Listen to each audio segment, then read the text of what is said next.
Баршаңызға сәлем қыздар. Бүгін сіздермен латте тортын пісіреміз. Ең алдымен бисквитін әзірлеп аламыз. Жұмыртқаны көпіргенше кішкене миксерлейсіздер. Үстіне қантты аз-аздан сала отырып, массамыз ағарып, көлемі ұлғайғанша миксерлейсіздер. Минимум 15-20 минуттай. Мінекей осылай көтерілу керек. Сүт, сұйық май құйып, лопаткамен біріктіресіздер жақсылап. Одан кейін құрғақ заттарымызды, құрғақ азық-түліктерімізді араластырып қоямыз. Ұн, какао, қопсытқыш. Мінекей ең басында осыны араластырып қойып қоясыздар. Енді елегіштен өткізіп, лопаткамен араластырамыз. Бір қасықтан салсаңыздар болады, немесе 1-2 қасық. Жақсылап бірігу керек арасы. Осылай айналдыра отырып араластырасыздар. Бұл жерде миксер қолданбайсыздар, массамызды басып алмау үшін. Мінекей осылай жалғастыра бересіздер бір қасықтан. Духовканы алдын ала қосып қоямыз. Пісірместен бұрын духовка жып-жылы болып тұру керек, іші қызып. Осындай кольцомызды фольгамен ораймыз. Барлық бисквитте осылай қолданасыздар. Кольцоны орайсыздар фольгамен. Ішіне пергаментная бумага төсегендеріңіз дұрыс, өйткені бисквит пергамент қағазына жабысып өскенді жақсы көреді, яғни жақсы көтеріледі сонда пергамент қағазын жан-жағына төсесеңіздер. Ауасын шығару үшін осылай ұрамыз столға. Мінекей пісті. Піскенін шпажкамен тексересіздер. 160 градуста 30-35 минуттай піседі. Әбден суығаннан кейін ғана барып ашамыз. Енді осыны пищевая пленкамен орап, бір түнге холодильникке қалдырасыздар. Ал енді мусс латте пісіреміз. Ең алдымен желатин мен суды араластырып, бір шетке қойып қоясыздар, боқтырып. Одан кейін қант пен суды араластырып аласыздар. Баяу отқа қойып қоясыздар. Осы кезде уже араластырмайсыздар, өзі қайнап, өзі араласады. Мінекей.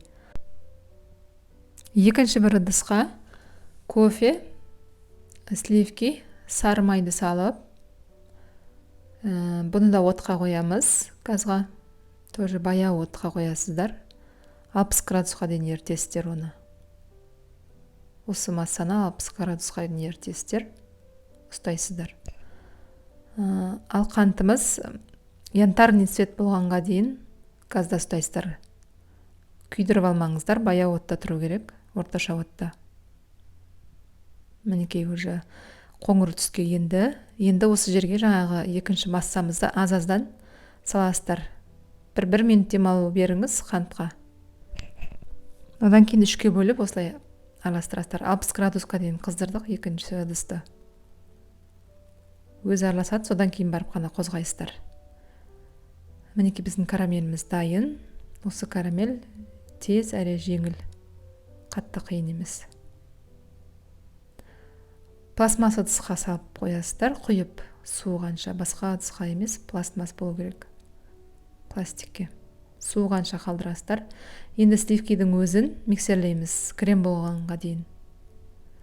Карамеліміз әбден суып, сәл қоюланғаннан кейін желатинді саламыз. Желатин уже дайын тұрады. Жақсылап араластырасыздар, біріктіріп, ішінде іртік-іртік болып қалмау керек.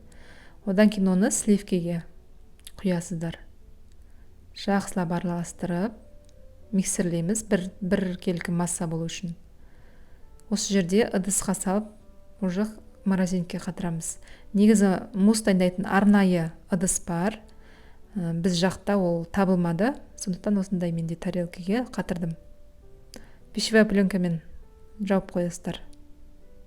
4-5 сағат минимум. Ал енді ішкі кремне келетін болсақ, сливки, творожный сыр, сахарная пудра. Торттың кремі. Жақсылап қоюланғанша миксерлейсіздер. Енді кешегі пісірген бисквитімізді кесеміз ортасынан. 2 бисквитімізді де кесіп аламыз. ровно шығу үшін бірінші жан жағын кесесіздер, содан кейін барып ортасын кесесіздер. Подложкаға кішкене ғана крем жағып жібереміз, сырғып кетпеу үшін. Менде пропитка сгущенка мен қарапайым су, кәдімгі үй температурасындағы. Кремді жұқалап жағасыздар. Одан кейін үстіне жаңағы мусымызды, дайын болған латте мусын қоясыздар. Латте мустың размері 16 сантиметр. Шет-шетін кескенде где-то 15 сантиметрдей болып қалады. Ал тортымыздың размері 18 сантиметр. Егер арнайы мұз қатыратын сіздерде ыдыстарыңыз болса, ол тіпті керемет. Енді жан жағын креммен жауып тастайсыздар, қаптап. Осы кезде мұздың үстіне жұқалап крем жағып жүрсеңіздер болады.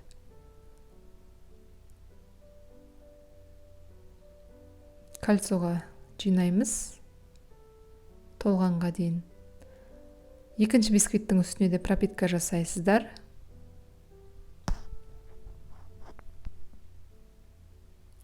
Осы жерде мұз салынбайды, екіншісінде. Бұл жерде кремді қалыңдап жаға бересіздер. Қалыңдап крем жағасыздар, одан кейін бисквит кетеді. Өйткені бізде екі ақ мұз шықты. Сондықтан екінші қатарында жоқ, үшінші қатарына екінші мұзды қоямыз. Әр бисквитті осылай пропитка жасап отырасыздар.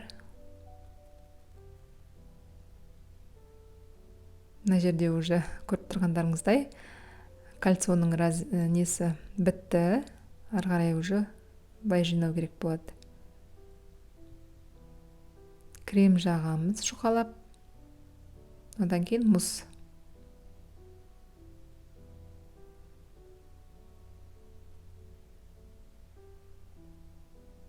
Жан жағын креммен қаптап тастаймыз.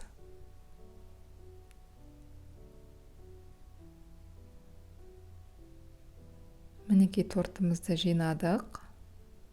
Қалған кремнің бәрін тортымызға жағымыз. Өзі азақ қалады кішкене. Соны қаптап тастайсыздар тортты. Кем дегенде бір түн немесе 5-6 сағат ұстайсыздар холодильникте. Осылай пищевой пленкамен орап қоясыздар. Өйткені кремі кеуіп кетпеу үшін, холодильниктегі артық тамақтардың иісі сіңбеу үшін. Осылай қысып жібересіздер екі жақтан. Ал енді қыздар, торттың сыртын қаптайтын крем дайындаймыз. Қолға жабыспайтын крем деген осы. Крем ганаш деп те аталады. Бізге сливки, глюкоза керек. Шоколад. Осы сливки мен глюкозаны ерітесіздер. Газда.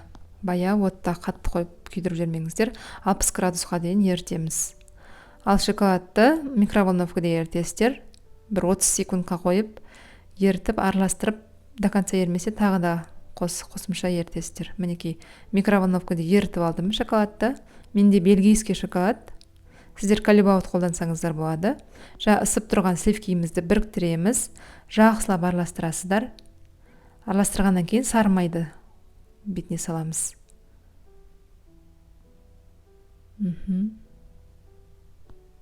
Бір сағат бұрын, жарты сағат бұрын сарымайды шығарып қойсаңыздар да болады холодильниктен. Тезірек еру үшін. Бір келкі масса болу үшін блендермен осылай езіп аласыздар. Бетін жауып, пищевой пленкамен 40 минутқа жібереміз. Арасында бір 15 минуттан кейін қасықпен бір араластырып жіберіңіздер. Одан кейін 40 минут өткеннен кейін блендермен тағы да бір араластырып аламыз. Бір келкі масса болу үшін. Осы креммен тортты қаптаған өте ыңғайлы екен қыздар. Міндетті түрде осы кремді жасап көріңіздер. Үстіне сурет те сала беруге болады бұл кремнің. Тегістейміз.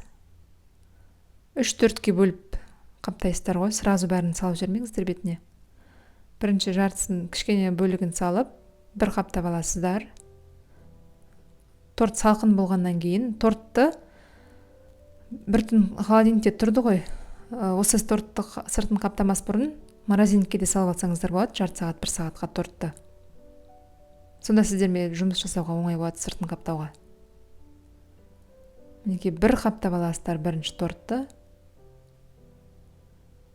Тегістеу керек жерлерін қарап, анықтап, подложканы сүртіп отырыңыздар, потому что қатып қалатынын білесіздер шоколадтың.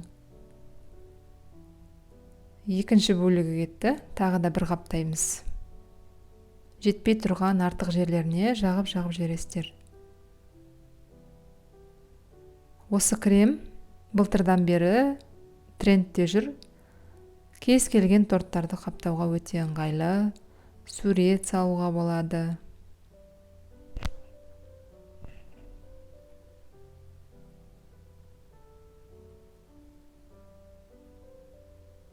Енді скребокпен тегістейміз. Жетпей тұрған жерлеріне жағып жібересіздер. Теңдей жету керек барлық жеріне. Мінекей.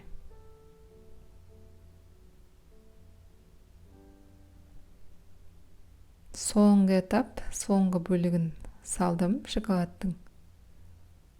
Енді осы жерде әдемілеп қаптауларыңыз қажет. Шоколад тез кебетін болғандықтан тезірек жұмыс жасау керек.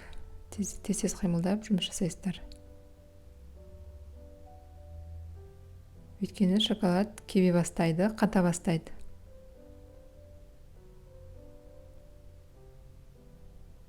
Жоғар жағын тегістемей қалдыруға да болады. Кейбір кондитерлерді қарасаңыздар, жоғар жағында шығып тұрады крем. Енді қара шоколад пен сливкиді микроволновкада ерітіп аласыздар. Бұл подтеки торттың бетіне арналған. 30 секундқа ерітіп алдым. Жақсылап араластырып, кішкене суығаннан кейін барып құясыздар. Қасықпен құйып шығамыз осылай. Кондитерский мешокпен де құйсаңыздар болады, бірақ маған осылай қасықпен құйған өте ыңғайлы. Торттың сыртын молочный шоколадпен қаптағандықтан подтекиді кәдімгі темный шоколадпен жасайсыздар. Әдемі көріну үшін.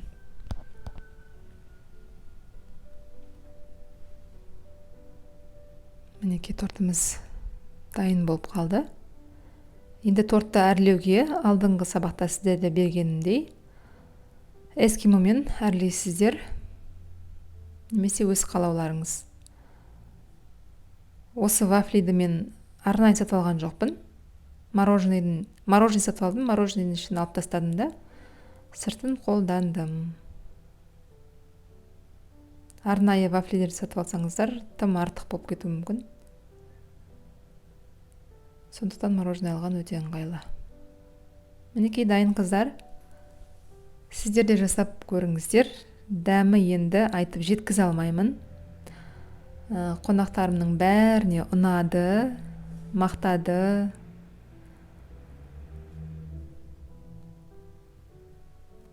Ас болсын. Торт қаптап болғаннан кейін де 1-2 сағат ұстаңыздар холодильникте. Әрине арнайы ыдыста, өзінің коробкасында. Сәттілік қыздар, сіздерден кері байланыс күтемін.